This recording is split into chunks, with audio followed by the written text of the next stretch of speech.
Ya, adalah pengaturan dan pengawasan perbankan. Jadi, bank itu harus diawasi. Kenapa bank itu harus diawasi? Karena perbankan itu adalah lembaga keuangan utama dalam sistem keuangan, terutama untuk negara berkembang.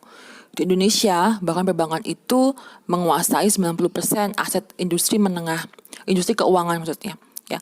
Nah, di bank ini ada beberapa hal yang bisa menyebabkan suatu bank tersebut menghadapi krisis perbankan. Yang pertama adalah sistem keuangannya yang kurang kuat. Yang kedua adalah sistem perekonomiannya. Nah, itu menyebabkan biaya perbaikannya sangat mahal. Maka dari itu, bank harus diawasi dan diatur.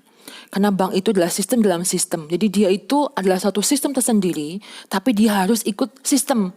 Nah, jadi BI ada sistemnya, bank sendiri itu pun ada pengelolaan sendiri. Jadi dia adalah interindependent, sistem dalam sistem. Di sini karena bank itu adalah lembaga keuangan atau perusahaan jasa, maka dia merupakan lembaga yang sangat rentan karena dia menyangkut kepercayaan. Maka bank harus diawasi. Pengaturan dan pengawasan perbankan. Siapakah yang mengawasi bank? Pengaturan bank akan efektif kalau ada pengaturan tunggal. Nah, di sini pengaturan bank oleh Bank Indonesia sebagai lembaga otoritas pengawasan bank. Kemudian, siapa lagi yang mengawasi? Tadi yang mengatur. Yang mengatur adalah Bank Indonesia. Yang mengawasi itu adalah pemilik, masyarakat, dan juga Bank Indonesia. Pengawasan bank merupakan amanat sebagaimana telah diatur dalam undang-undang. Anda tahu di Indonesia itu BI sebagai pengatur bank, BI sebagai pengatur bank, dan BI itu akan menempatkan bank di tengah-tengah sistem perekonomian. Jadi BI itu akan menyelaraskan antara peran perbankan dengan ekonomi secara makro. Makanya BI itu mengawasi makroprudensialnya. Lah, OJK itu apa, Bu? OJK itu adalah otoritas jasa keuangan. OJK itu akan mengawasi mikroprudensialnya. Jadi pengawasan kinerjanya bank gitu ya. Jadi kalau BI itu mengawasi bank dengan keadaan makro sehingga disebut sebagai makroprudensial, kalau OJK itu mengawasi mikroprudensialnya atau kinerja bank secara khusus pada bank itu sendiri. Gitu ya. Jadi itu bedanya antara BI dengan OJK. Bentuk-bentuk pengaturan bank, di sini ada beberapa ketentuan yang mengatur keberadaan bank dalam seluruh kegiatan operasional. Dia berprinsip kehati-hatian atau banking prudential prinsip. Maksudnya adalah untuk kepentingan pengawasan oleh lembaga otoritas dalam rangka informasi bagi pihak yang berkepentingan, pengawasan oleh masyarakat dan pengelola. Nah, di sini ruang lingkup pengaturan bank itu mencakup izin pendirian, mencakup cakupan kegiatan, kemudian pemilik dan pengurus, pengaturan kecukupan modal, serta pengaturan resiko. Itu adalah pengaturan bank. Ya. Ini adalah peta pengawasan bank. Di sini pengawasan bank dilaksanakan oleh yang pertama Bank Indonesia, yang kedua bank yang bersangkutan, yang ketiga masyarakat. Bank Indonesia mengawasi melalui pengawasan secara langsung dan pengawasan tidak langsung maupun pengawasan terpadu atau perpaduan. Ini ada tim sendiri yang mengawasi bank.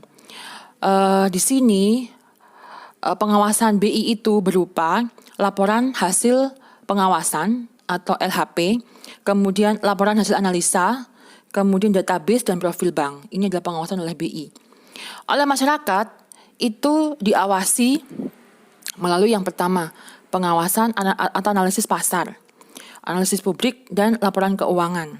Nah, di sini akan menyebabkan adanya opini publik sehingga bank harus menjaga apa? Menjaga laporan keuangannya, menjaga analisa publiknya, maupun menjaga resiko pasarnya. Bank sendiri pun bank sendiri pun juga mengawasi dirinya sendiri, gitu ya. Ada pengawasan yang melekat, ada pengawasan intern maupun pengawasan dewan audit. Jadi dia bukan hanya mengawasi dirinya sendiri, dia dari dalam juga, dari luar juga, gitu. Nah, di sini hasilnya adalah laporan pengawasan intern. Jadi ada 3 pihak yang mengawasi bank Indonesia, masyarakat dan juga bank itu sendiri. Gitu ya. Pengawasan oleh bank itu melalui pendekatan prudensial banking principle atau pengawasan dengan kehati-hatian. Pengawasan bank itu akan memantau atau memeriksa apakah pengelola telah melaksanakan ketentuan dengan baik. Dilakukan oleh lembaga otoritas, yaitu Bank Indonesia, melalui dua hal. Yang pertama, pengawasan secara langsung dan pengawasan secara tidak langsung.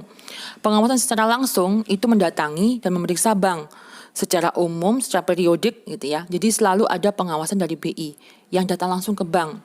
Tidak langsungnya melalui laporan yang disampaikan oleh bank kepada BI. Adapun tujuan untuk pengawasan bank yang pertama adalah menciptakan satu sistem perbankan yang sehat, yang mencakup 3 aspek. Yang pertama, sanggup memelihara kepentingan masyarakat. Yang kedua, bermanfaat dalam mendorong pertumbuhan, perekonomian, dan pengendalian moneter. Yang ketiga, mampu mengembangkan usahanya secara wajar. Jadi, bank itu boleh mengambil keuntungan, tapi dia juga harus mengingat bagaimana peran dia terhadap masyarakat, bagaimana dia bisa mendorong pertumbuhan, dan ikut dalam mengendalikan moneter. Ada beberapa strategi pengawasan bank. Yang pertama adalah menetapkan peraturan, kemudian pengawasan secara dedicated, kemudian penerapan risk-based supervision yang berorientasi pada forward-looking analysis, jadi ada pengawasan resikonya sendiri. Kemudian ada prudential meeting atau interview. Kalau misalkan bank tersebut mengalami kegiatan yang abnormal, maka akan dikenakan sanksi dan terus dimonitoring secara periodik. Adapun implementasi dari pengawasan bank, yang pertama adalah pengawasan terpadu, gitu melalui kebijakan atau ketentuan perbankan, macroeconomic supervision function. Di sini bank harus berperan dalam perekonomian secara makro.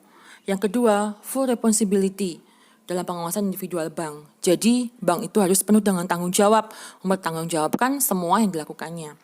Kemudian prudential regulation approach atau regulasi dengan prinsip kehati-hatian. Dan risk-based approach. Di sini memberikan peraturan yang berdasarkan resiko. Kemudian melakukan pendekatan secara konsolidasian atau secara bersama-sama. Ini adalah implementasi dalam sistem pengawasan perbankan. Oke. Dalam siklus pengawasan perbankan pun itu mengalami siklus ya. Yang pertama adalah understanding institution atau core knowledge, artinya perusahaan harus mengerti tentang institusinya. Kemudian secara periodik akan melakukan assessment tentang risk profile atau resiko bidang resikonya. Ya. Kemudian nanti ada penilaian juga. Jadi resiko itu dibagi dari 8 tadi. Kemudian ada penilaian per resikonya. Kemudian setelah penilaian resiko ada audit report atau ada pelaporan. Kemudian ada individual supervisi strategi, ya. Lalu ISS tadi akan dilaporkan menjadi supervisory action, gitu ya. Jadi dari pengetahuan bank, lingkungan bank itu sendiri, kemudian ada penilaian atau assessment risk profile secara periodik, ya. Kemudian ada penilaiannya dan dilaporkan. Itu adalah penilaian atau pelaksanaan pengawasan berdasarkan risiko bank.